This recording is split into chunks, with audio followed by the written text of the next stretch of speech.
Well, it's already been kind of a brutal presidential election season. Lots of changes, historic back and forth. Got a couple of candidates that really generate a variety of enthusiasm. The Kamala Harris and Donald Trump. I want to point out the some issues that are related to criminal justice policy. So, if you are a single issue voter, let's just assume for the purpose of this video that you're a single issue voter, and that single issue is criminal justice, then we can take a look at what has happened over the last 16 years in law enforcement, and some good, a lot of really difficult and challenging things. Now, use that 16 years because 12 of the past 16 years have been under a Democratic presidential administration.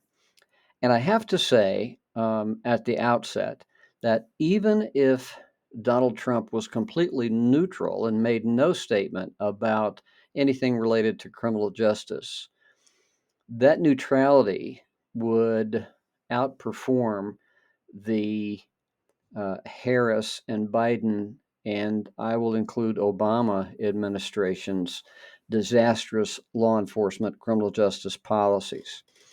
So, one of the things that we have to say at the outset is if you come from the perspective that the police are the enemy and they are the only ones that need to undergo change in order to create reimagining and police reform.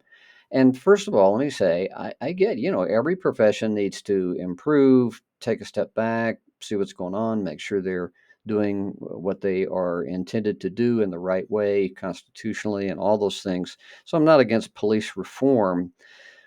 But when you have police reform advocacy that really comes out of the academic background of not just reforming police, not just defunding police, but abolishing police. And that really is the anarchist leftist type of um, philosophy. Plus, if you have a socialist type of philosophy that's been quite evident in Kamala Harris's political career, what that means, and socialism used to be a scary word. Communism used to be a scary word. Oh no, no, we don't want that. Now it's mainstream. People are probably okay with a lot of aspects of it. So we're socialists. We already do a lot of socialist stuff.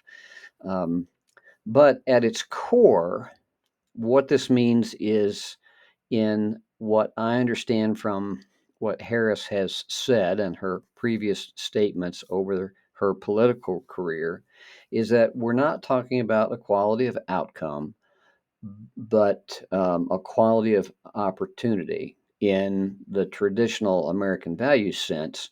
But in the socialist sense and the Marxist sense, we have to have a quality of outcome. If you've got this much and this person has this much, we take this much from you and elevate that other person. And I understand the appeal of that, but what does that do in terms of criminal justice? What that does is to say, well, if people are in prison, if people are being found guilty of crimes, being investigated for crimes, being arrested for crimes, then it is at its core a basic inequity and racism and economic oppression. Now, again, everything's on a continuum. Those elements are true in every human system. We're a flawed people with flawed culture and flawed history.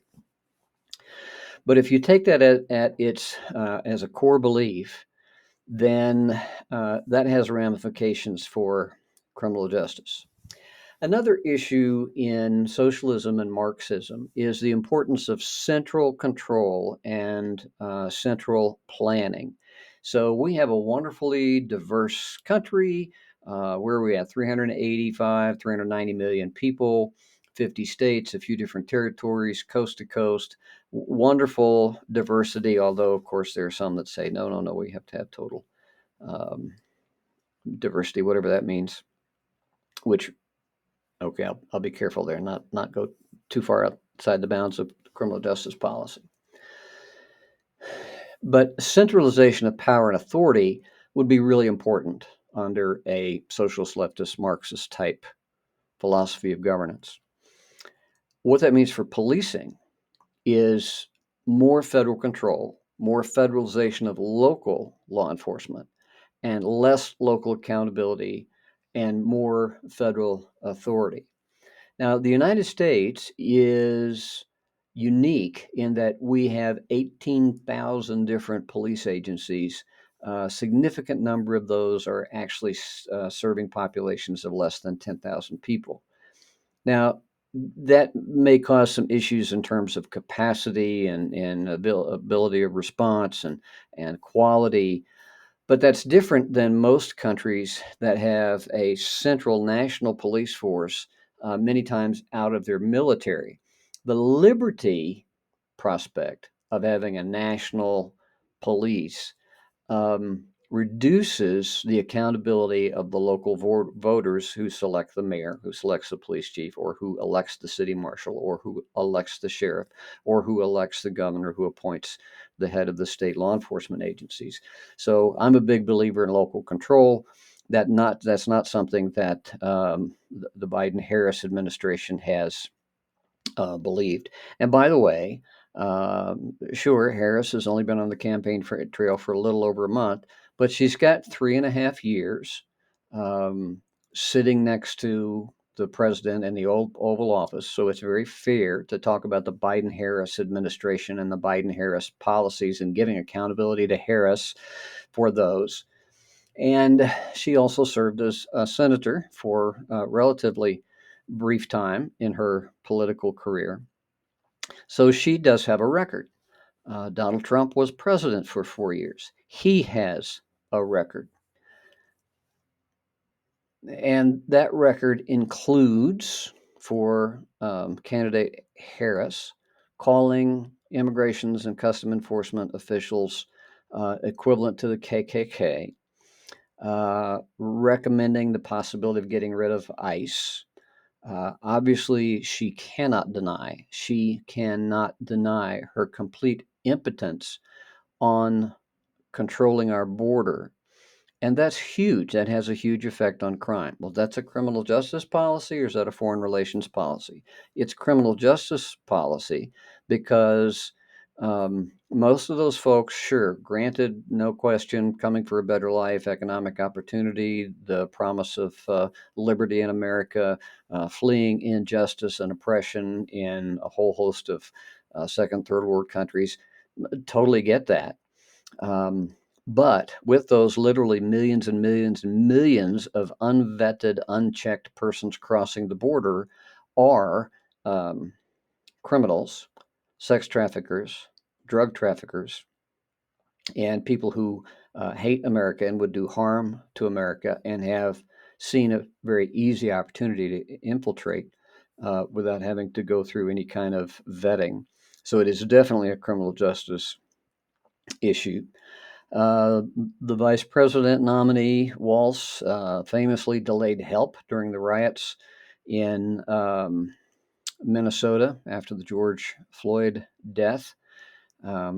Kamala headed a fundraising effort to get money to get people bailed and bonded out who were arrested for violent activities during those disturbances and encouraged them to keep protesting.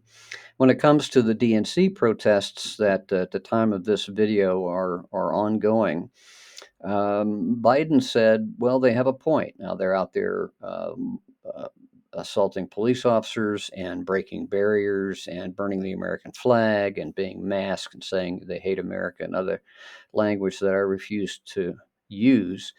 And there has been no condemnation of that activity from the Democratic nominee.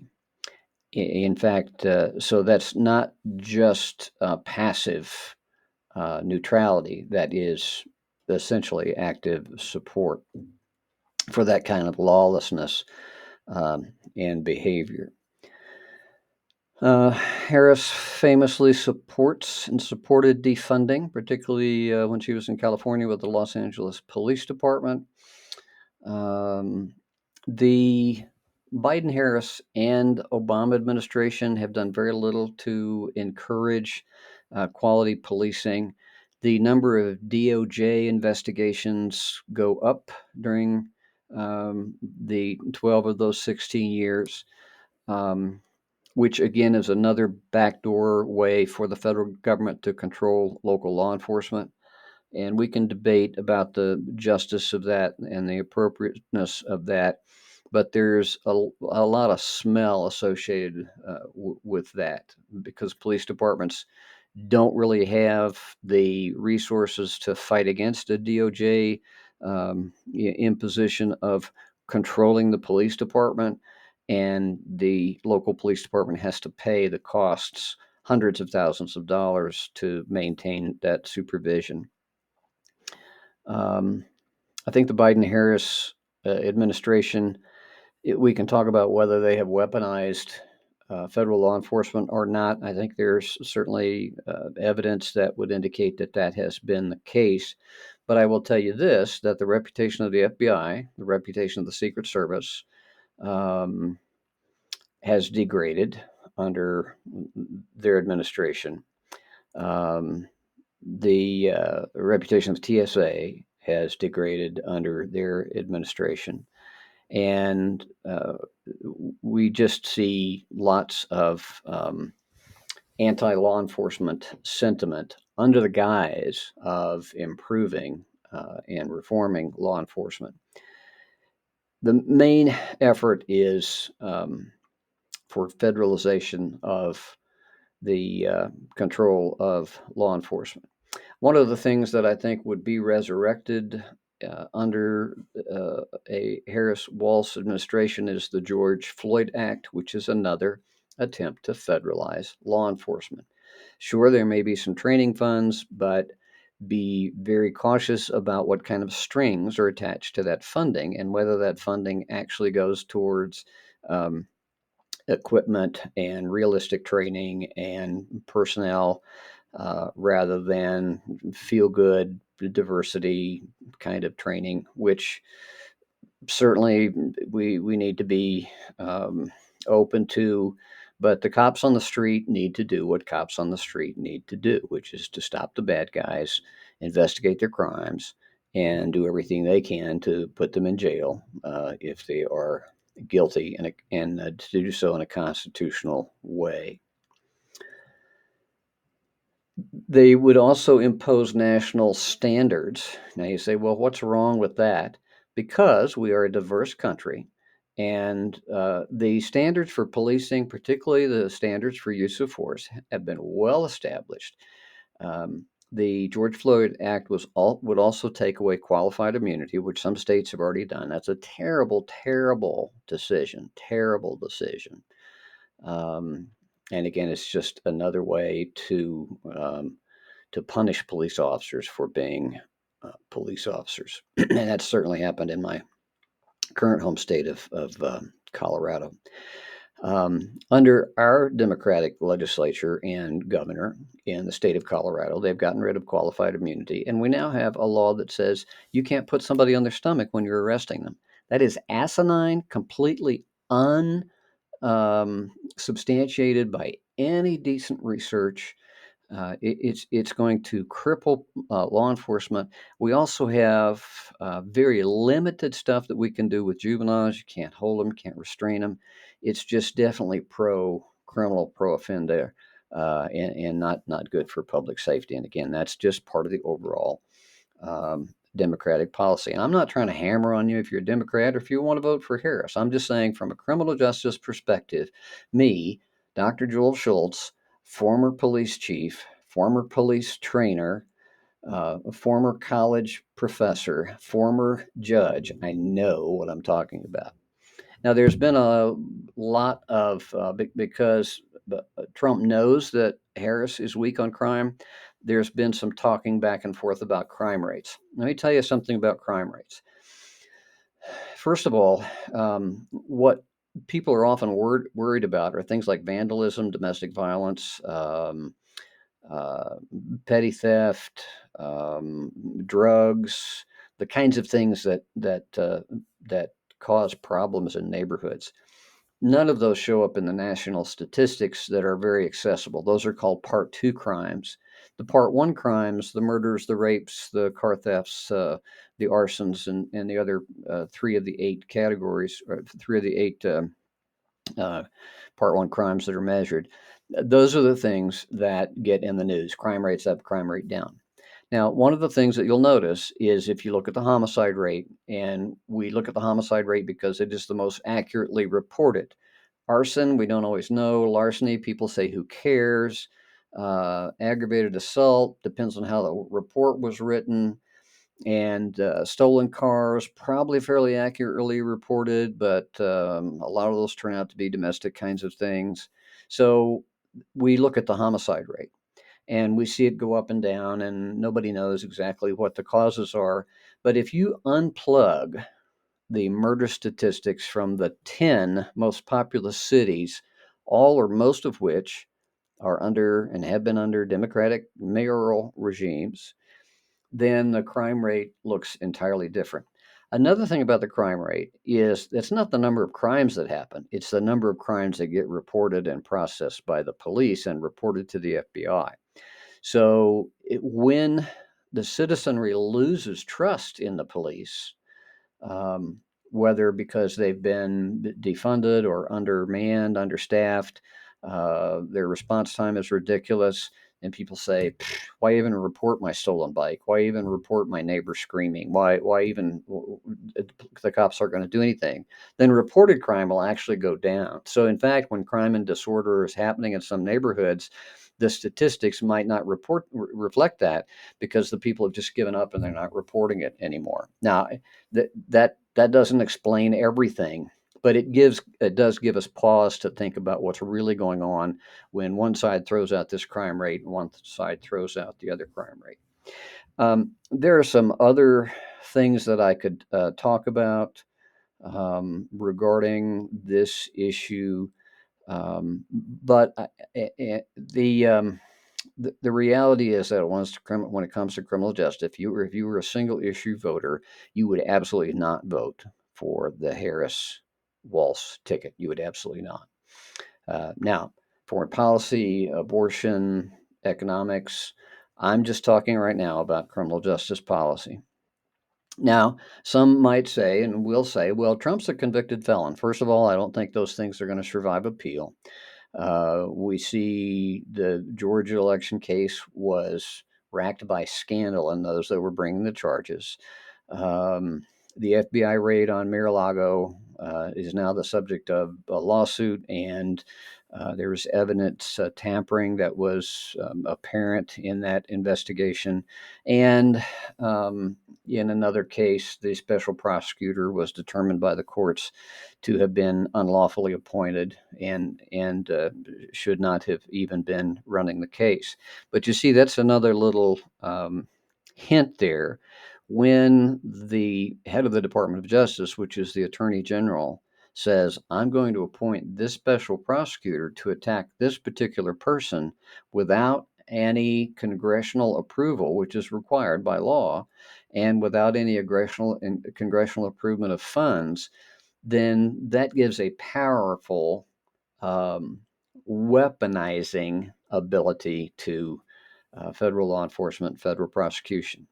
Now, um, as I said, you can talk about Trump's personality. You can talk about his legal troubles. But he's he's pro police. He's pro police. Now, he, like other people, might want to be exempted from aspects of the law. Um, but anybody that's been with the Secret Service around President Trump will tell you he's pro law enforcement. The people that he stops in the motorcade, gets out and shakes hands with cops and firemen. Um, he is somebody that's going to back the blue. And I think that was evidenced during the RNC, during the Republican National Convention, when they had uh, some people speaking and having that back the blue chant going on in the background. That's not going to happen at the DNC. So I'm sorry if that sounded partisan. I hope I didn't get into personalities too much. Unfortunately, I'm afraid that many in the voting public are going to be voting for personalities. Oh, I can't stand Harris. Oh, I can't stand Trump, so I'm going to vote for the other person. We must absolutely look at the facts, look at the policy proposals, which, by the way, candidate Harris has made no, to my knowledge at this point, has made no official policy statements regarding this campaign, regarding her potential presidency, about criminal justice or about law enforcement or anything else for that matter. So take it for what it's worth. Share this if it's of any value to you. And I want to thank the 3,000 followers of my Heroes at Home page and my Street Smart Force page. And if any of you think, again, that this has value and want to share that, please feel free to do that. And God bless.